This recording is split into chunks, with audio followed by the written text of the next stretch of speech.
Today, we're diving into one of the deadliest events in all of human history, the 1918 flu pandemic.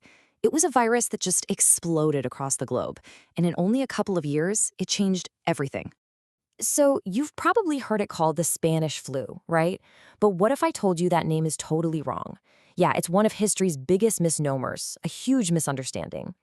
The name makes it sound like the virus came from Spain, but the truth is, well, scientists are still debating where it exactly started.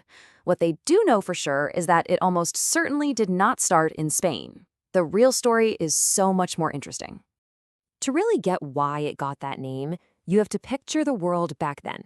It's 1918, and the planet is in the final, brutal throes of World War I. And that war, it's the key to this whole mystery. So here's how the mix-up happened. During the war, countries like the US and Britain censored their newspapers. They didn't want any bad news hurting morale. But Spain wasn't in the war, they were neutral, so their press was free to report on this horrible sickness that was sweeping the country. This gave everyone else the false impression that Spain was the only place getting hit hard. The huge irony? A lot of evidence now points to the first major outbreak of this H1N1 virus happening at a military base right in Kansas, in the USA. Okay, so we've busted the myth about the name. Now let's get to the virus itself. What was it about this thing that made it so unbelievably deadly? Before we even get to the flu symptoms, we need to talk about this word, pneumonia. It's a nasty lung infection that fills them up with fluid. You see, for so many of the 1918 flu patients, it was this secondary infection, this pneumonia, that was the actual killer.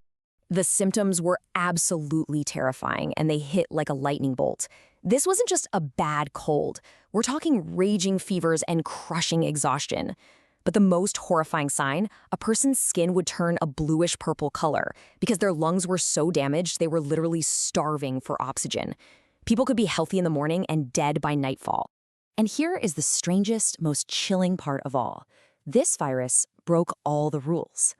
Normally, the flu is most dangerous for little kids and the elderly, but not this one. The 1918 flu, it targeted healthy young adults in the prime of their lives. A normal flu season gives you a U-shaped curve for deaths hitting the very young and very old, but the 1918 flu chart had this massive, terrifying spike right in the middle. Why? Well, scientists now believe the virus caused something called a cytokine storm.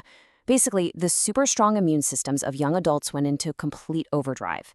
In trying to kill the virus, their immune systems ended up attacking their own lungs, just destroying them. Their greatest strength became their biggest weakness. So you've got this mutated, killer virus that preys on the young and strong. And you have a world at war with millions of soldiers packed onto ships and trains moving all over the planet. It was the absolute perfect storm for a global disaster. The scale of this is just hard to fathom. It's estimated that about 1/3 of the entire world's population got sick. Think about that, 1 out of every 3 people on Earth. Crowded troop ships and trains became the perfect breeding grounds, carrying the virus across every ocean and continent, from the biggest cities to the tiniest, most remote villages. Now, the pandemic didn't just hit all at once. It actually came in 3 distinct waves. The first wave, in the spring of 1918, was pretty mild. But then the virus mutated. And that second wave, in the fall of 1918, that was the monster. It was viciously deadly and caused the vast majority of the deaths. A final third wave hit in early 1919 before it all finally started to burn. So how did people even begin to fight back against this invisible enemy?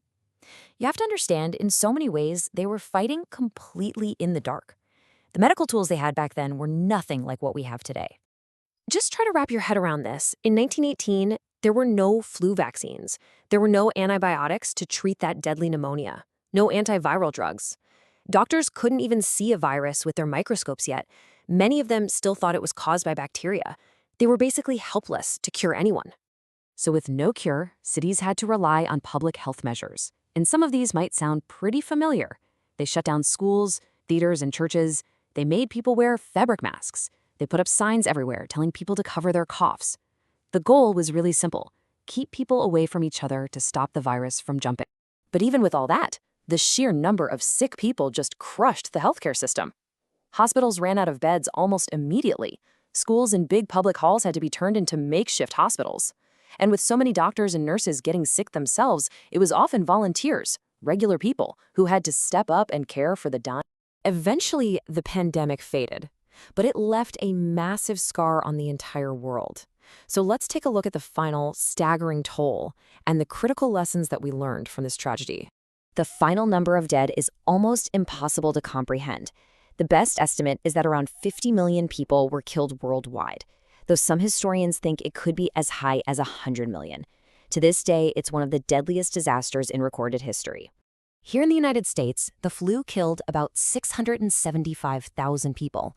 Now, to put that number into perspective for you, that's more Americans than died in World War I, World War II, the Korean War, and the Vietnam War combined. But out of all that loss, something good did emerge. This pandemic forced the world to get really serious about public health. It directly led to countries creating national health organizations. It pushed scientists to develop the first flu vaccines. And it created a global network to watch out for new viruses. So many of the things we rely on today were born from the incredibly hard lessons learned in 1918. Which really leaves us with one last big question. We've seen what happens when the world faces an invisible enemy with limited science and tons of misinformation. So by studying their mistakes and also their successes, how do we make sure we're better prepared for whatever comes next? Because history tells us it's never a question of if, but when.